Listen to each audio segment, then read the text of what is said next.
चलिए, आज का जो टॉपिक है वो है मेरे पास अकाउंटिंग ट्रीटमेंट ऑफ गुडविल। ठीक है, टॉपिक क्या है? अकाउंटिंग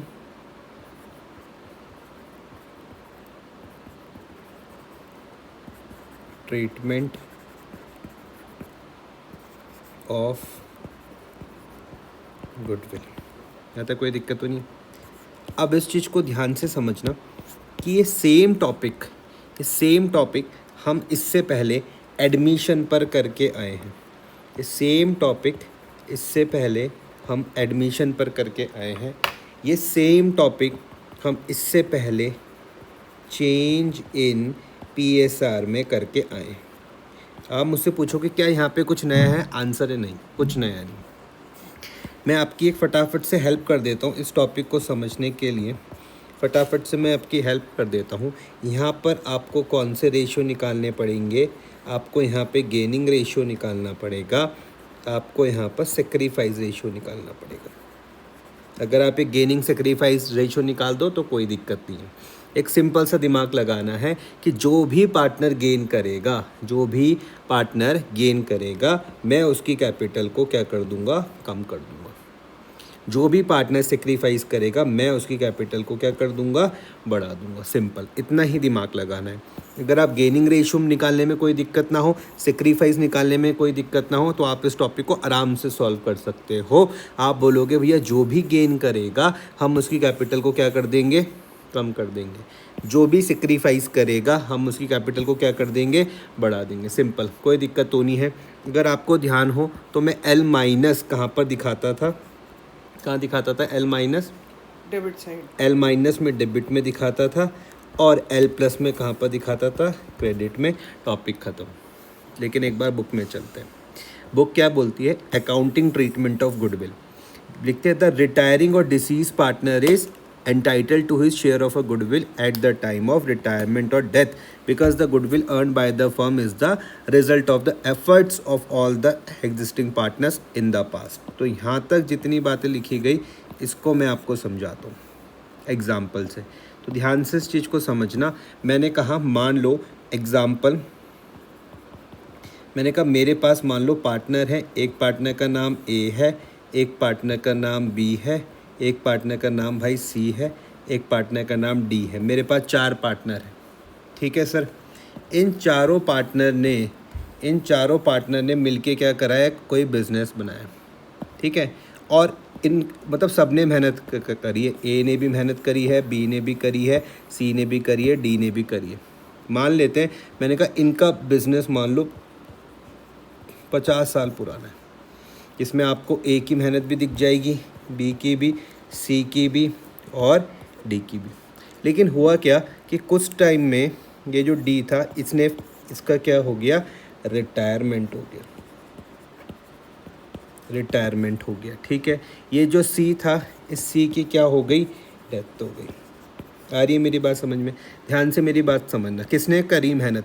आप बोलोगे A ने भी मेहनत करी है, B ने भी मेहनत करी है, C ने भी मेहनत करी है और D ने भी मेहनत करी है। लेकिन चाहे किसी की डेथ हो, चाहे क्या हो, रिटायरमेंट हो, ये दोनों तो बिज़नेस छोड़ के जा ही रहे हैं। ये दोनों तो क्या कर रहे हैं? बिज़नेस छोड़ के जा ही रहे हैं। तो भैया हमें क्या करना पड़ेगा? इनको कॉम्पनसेशन देना पड़ेगा। तो इनकी कैपिटल को हमको क्या करना पड़ेगा? L प्लस करना पड़ेगा। कॉम्पनसेशन कैसे देंगे? तो इनकी एग्जीक्यूटर को दे देंगे। कोई तो हाँ, फैमिली तो हो गई ना। आई बात समझ में? उसको हम क्या बोलते हैं? एग्जीक्यूटर बोलते हैं। ठीक है, आई बात समझ में? तो हम इनको तो देंगे, तो हमें इनकी कैपिटल को बढ़ाना पड़ेगा। तो मैंने यहाँ पे L प्लस लगा दिया। अब इनके जाने से चाहे भैया डेथ हो, चाहे क्या हो, रिटायरमेंट हो, तो फ़ायदा किसको होने वाला है? A और B को क्या होगा? फ़ायदा होगा। तो मुझे इनकी कैपिटल क्या करनी पड़ेगी? कम करनी पड़ेगी। ये जो कहानी मैंने यहाँ लिखी वही आ गया कि जो भी पार्टनर, अगर ये दोनों जा रहे तो ये दोनों क्या करें? सेक्रीफाइस कर रहे हैं। तो हमने कहा परेशान होने की कोई बात नहीं, हम आपकी कैपिटल को क्या कर देंगे? बढ़ा देंगे। और जो गेन कर रहा है उसकी कैपिटल को हम क्या कर देंगे? कम कर देंगे। कोई दिक्कत इतने में?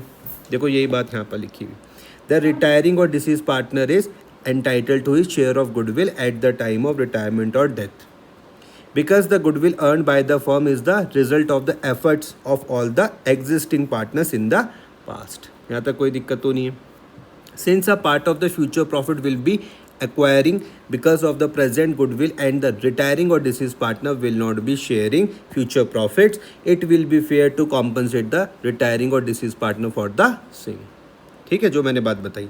At the time of retirement or death of a partner, the goodwill is evaluated on the basis of the agreement among the partners as discussed in chapter number 2.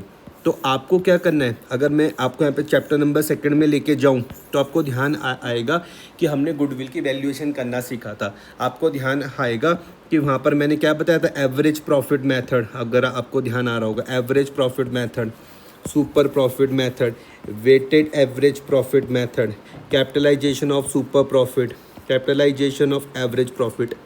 आ रहा समझ में या नहीं आ रहा? उन सब के बेसिस पर हमको क्या निकालनी पड़ेगी, गुडविल निकालनी पड़ेगी और उसके बाद यही सेम कहानी लगानी पड़ेगी. देखना पड़ेगा कौन गेन कर रहा, कौन क्या कर रहा, सेक्रीफाइस कर रहा. ख़त्म, सिंपल. फिर से बताओ, आगे बढ़ते हैं. As already discussed in the previous chapter, AS 26 याद रखना, एक नंबर में आपसे पूछा जा सकता है. अकाउंटिंग स्टैंडर्ड कौन सा है, 26 है और इंड AS क्या है, 38 है. किसके बारे में बात करते हैं, specify that goodwill can not be recorded in the books only when some consideration in money और money worth has been paid for it. ध्यान से मेरी बात सुनना. अगर आपको मेरी पुरानी बातें याद हों तो मैंने आपको बताई थी कि गुडविल मेरे पास 2 तरीके की थी. गुडविल, अगर आपको याद हो पुरानी बातें, तो मैंने बताई थी गुडविल मेरे पास 2 तरीके की थी. एक गुडविल कौन सी थी भैया, परचेज गुडविल. एक कौन सी थी, परचेज गुडविल. एक थी सेल्फ जनरेटेड गुडविल. एक कौन सी थी, सेल्फ जनरेटेड गुडविल. याद रखना, परचेज गुडविल वो होती थी जिसके लिए हम लोग क्या करते थे, कंसीडरेशन पे करते थे. कंसीडरेशन पे करते थे. इस कंसीडरेशन का मतलब मैंने क्या बताया था, समथिंग इन रिटर्न. अगर आपने किसी का बिजनेस खरीदा, उसके बदले में जो आप पैसा पे कर रहे हो उसको मैं क्या बोलता हूँ, कंसीडरेशन बोलता हूँ. तो हमारे बुक्स में कौन सी रिकॉर्ड होती है, परचेज गुडविल रिकॉर्ड होती है. सेल्फ जनरेटेड गुडविल हमारी बुक्स में रिकॉर्ड नहीं होती. ऐसा कौन बोल रहा है, क्या ऐसा मैं बोल रहा हूँ? आंसर है नहीं, ऐसा AS बोल रहा है. अकाउंटिंग स्टैंडर्ड 26 या फिर इंड AS 38. बस ये आपको MCQ के लिए याद रखना है. कितनी बात समझ में आ रही है? Hence only purchase goodwill can be recorded in the books and the goodwill account can not be raised. Clear हुआ? आ रही बात समझ में? अच्छा, आगे. As such in case of a retirement और death of a partner, the adjustment for the goodwill will be made through the partners capital account. यही वाली बात मैंने अभी बताई. इसको मैं यहाँ से पिंक से हाईलाइट कर देता हूँ. देखो, ये मैंने आपको क्या बताई, एडजस्टमेंट एंट्री मैंने ये आपको बताई है. क्या बताई मैंने, क्या नाम है इसका, एडजस्टमेंट एंट्री. एडजस्टमेंट एंट्री ये मैंने बताई. और नोट्स बड़े अच्छे ढंग से बनाना भाई. एडजस्टमेंट एंट्री, कुछ नहीं करना, देख लेना कौन पार्टनर गेन कर रहा है, कौन पार्टनर सेक्रीफाइस कर रहा है. जो पार्टनर करेगा गेन उसकी कैपिटल को कर दो कम, जो करेगा सेक्रीफाइस उसकी कैपिटल को बढ़ा देना. बाकी आपको L- पता है कहाँ आता है डेबिट में, L+ पता है कहाँ आता है क्रेडिट में. ख़त्म. अच्छा, इसी को ही हम लोग क्या बोलते हैं, एडजस्टमेंट एंट्री फॉर गुडविल बोलते हैं. द रिटायरिंग और disease partners capital will be credited with the share of a goodwill. जैसे ही आपने ये देखा क्रेडिटेड, आप बोल रहे हो कि यार ये बोल रहे कि रिटायरिंग और डिसीज पार्टनर, डिसीज मतलब जिसकी डेथ हो गई, उसके पार्टनर्स कैपिटल को क्या करना है, क्रेडिट करना है. जैसे ही आपने क्रेडिट देखा, आपके दिमाग में क्या आ रहा, L+ आ रहा.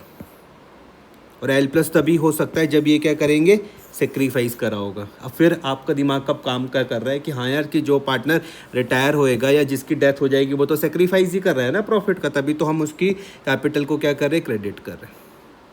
और जो कंटिन्यूइंग पार्टनर रहेंगे उनकी कैपिटल को हम लोग क्या कर देंगे, डेबिट कर देंगे. जैसे ही तुमने डेबिट देखा, तुम्हारे दिमाग में क्या आ रहा है, L- आ रहा है.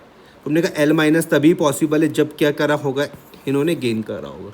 इस सिचुएशन को देख लो. यहाँ पर A और B L- क्यों कर रहे हो, क्योंकि ये क्या कर रहे हैं, गेन कर रहे हैं. गेन करने का कारण क्या है, क्योंकि C और D हमारे बिजनेस को छोड़कर जा रहे हैं.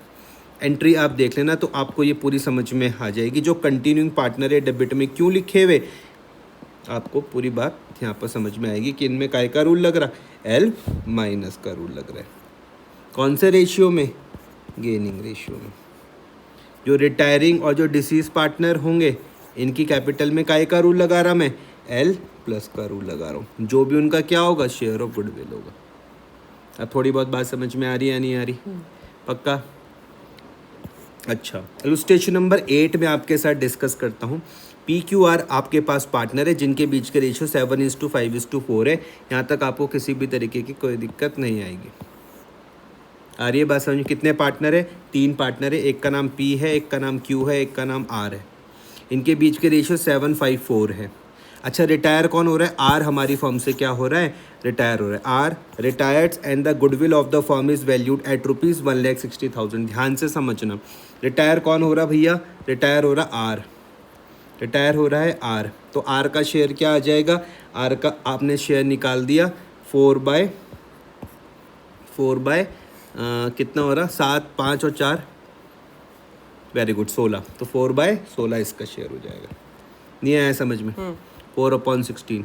फिर से मेरे पास पार्टनर्स के नाम है P, Q और R। अच्छा देखो, सबसे पहले क्वेश्चन सॉल्व करने से पहले भैया यहाँ तक के नोट्स बना लेना पूरे, जैसे करके मैंने आपको समझाया, खुद को समझाते हुए। PQR आपके पास पार्टनर हैं, रेशियो उनके 7:5:4 थे। R हमारी फर्म को छोड़ के चल गया, जो तीसरा वाला पार्टनर है रिटायर हो गया। मैंने R का शेयर निकाल दिया, वो आ रहा 4/16। ये 16 कहाँ से आया? इन तीनों को जोड़ के।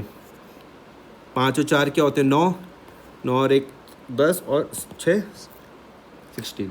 6 मतलब समझ रहे हो ना? 7 + 5 + समझ गए 4, सर। ठीक है? कितना आ जाएगा? 16 आ जाएगा। 4/16 तक कोई दिक्कत नहीं। अब यहाँ पे समझना है, goodwill of the firm is valued at ₹1,60,000। किसकी गुडविल दे रखी है भैया? पूरी फर्म की गुडविल दे रखी है। किसकी गुडविल है? फर्म की गुडविल है। तो जब आपको यहाँ पे पूरी फर्म की गुडविल दी हुई, आपको यहाँ पर पूरी फर्म की गुडविल दे रखी है।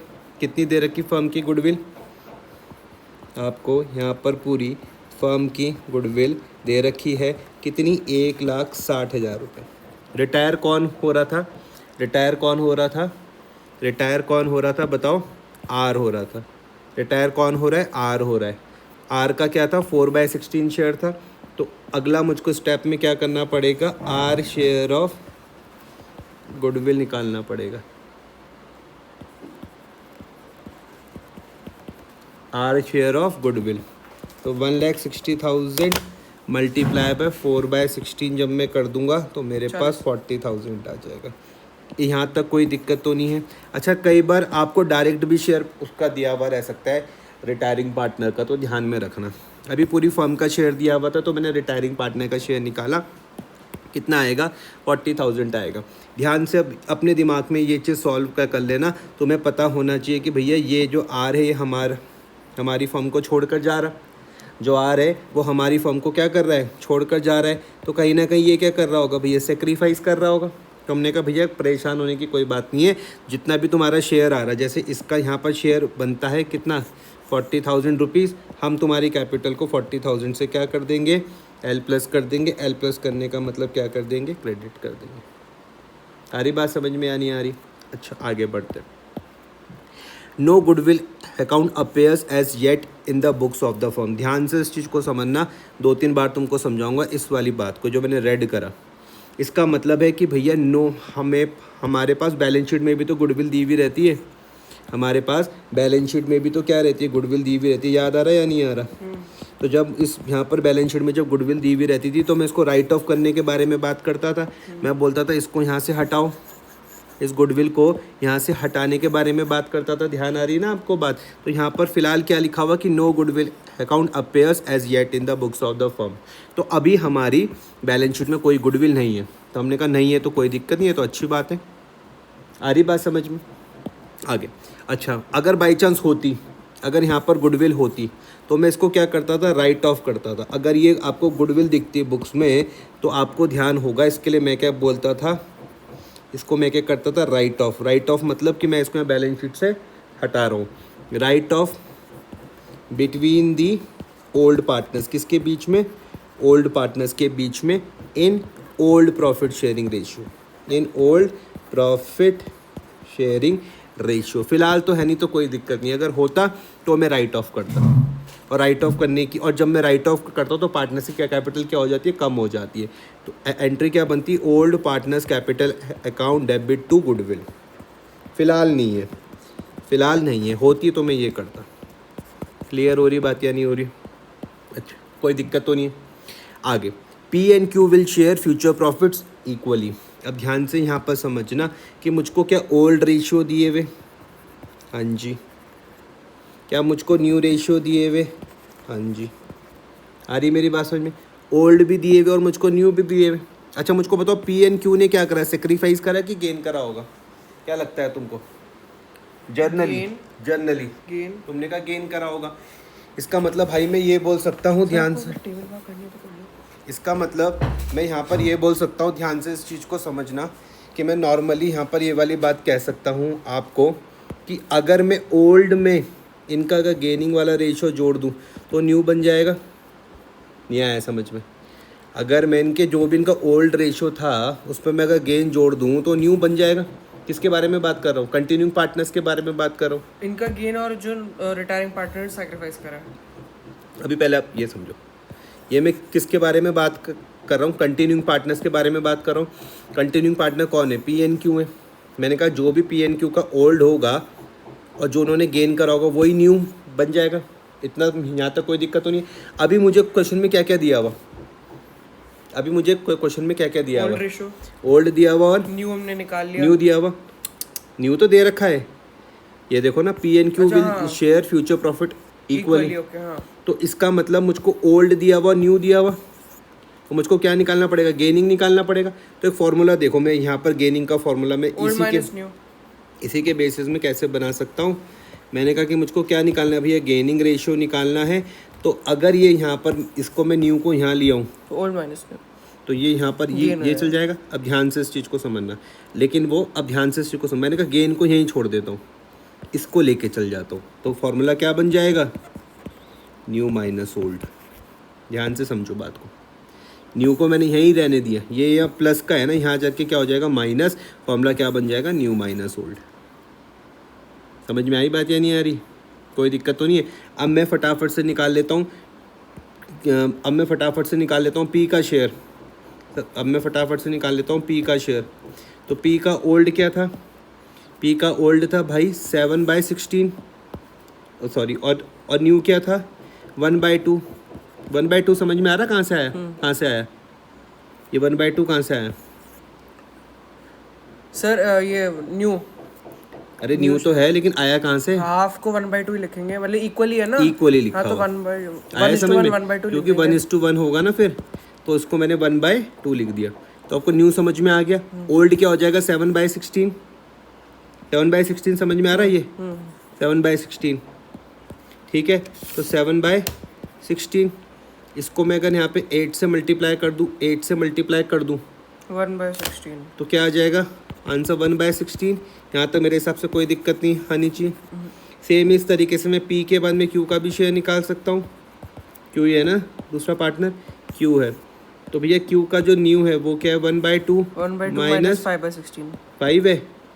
3 हो जाएगा 5/16 इसका। क्या हो जाएगा? 5/16 मल्टीप्लाई थ्री, कर दूंगा किससे? 8 से, और 8 से 3 तो 8 में से 5 गया, क्या आ जाएगा? 3/16। यहाँ तक कोई दिक्कत? इतने में मुझको ये बताओ। 1:3 हो जाएगा गेनिंग रेशियो। तो गेनिंग रेशियो क्या आ जाएगा? तो गेनिंग रेशियो जो आ जाएगा वो मेरे पास आ जाएगा 1:3। इतना माथापच्ची क्यों करी भाई मैंने?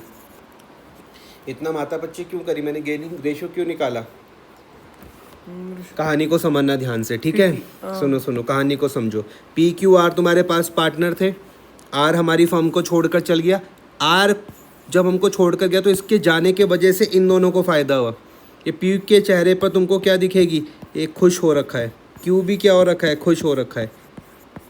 क्योंकि भाई जब ये चल जाएगा तो अब इनको ज़्यादा प्रॉफिट मिलेगा ना P&Q को। तो हमने कहा कि भैया अब जब तुम क्या करोगे? गेन करोगे। तो हमें एक चीज़ पता है कि जो पार्टनर क्या करता है? गेन करता है। हम उसकी कैपिटल को क्या कर देते हैं? क्या करते हो आप? जो पार्टनर गेन करता है उसकी कैपिटल को क्या करते हो आप? जो पार्टनर गेन करता है उसकी कैपिटल को क्या करोगे? क्रेडिट नहीं, जो बढ़ाओगे, कम करोगे, L+ करोगे, L- करोगे, प्लस क्रेडिट। आया समझ में? ये करी तुमने यहाँ पर गधों वाली बात। ध्यान से इस चीज को समझो। पार्टनर रटोगे तो भूलोगे। ध्यान से मेरी बात को समझो। जो पार्टनर गेन कर रहा है उसको तो कॉम्पनसेशन देना पड़ेगा। क्यों? तो उसको तो पैसा आ रहा है ना। अरे नहीं भाई, सुनो ना, यहाँ पर जब ये आर गया, आर जब छोड़ के गया तो किसके चेहरे पर खुशी दिखी? साथ वो पी और क्यू के। हाँ। तो पी और क्यू उसको कॉम्पनसेशन नहीं देंगे हार को? अच्छा हाँ भाई पी और क्यू इसको कॉम्पनसेशन नहीं देंगे। देंगे। तो जब ये कॉम्पनसेशन देंगे तो उसका तरीका क्या है कि हम इनकी कैपिटल को क्या कर दे, एल माइनस कर दे। इनकी हम कैपिटल को क्या कर दे, एल माइनस कर दे। और एल माइनस मतलब कहाँ पर दिखाए? डेबिट में दिखाए। नहीं आया समझ में? देखो अभी तो मैंने आपको यहाँ पर समझाया था, मैंने कहा कि देखो आपको यही तो देखना है कि कौन गेन कर रहा है। जो गेन करेगा, हमने कहा कि भैया तुम अगर गेन करो तो तुम्हें कॉम्पनसेशन देना पड़ेगा या नहीं देना पड़ेगा? तो कॉम्पनसेशन देने का तरीका क्या है कि आप कैपिटल कम कर दो। और जो सेक्रीफाइस कर रहा है, जो छोड़ के जा रहा है, तो हम उसको बोल रहे भाई परेशान होने की बात नहीं है, परेशान मत हो, हम आपकी कैपिटल को क्या कर देंगे, बढ़ा देंगे। अभी भी नहीं आया समझ में? पक्का? कोई दिक्कत तो नहीं है? अब हमें क्या करनी है, इसकी भैया जर्नल एंट्री करनी है। ध्यान से इस चीज़ को समझना। अब मुझे इसकी क्या करनी है, जर्नल एंट्री करनी है। तो मैं क्या लिखता हूँ, पी कैपिटल अकाउंट। मैं क्या लिखता हूँ, P capital account debit, Q capital account debit, to क्या नाम था उसका जो गया, आर कैपिटल अकाउंट।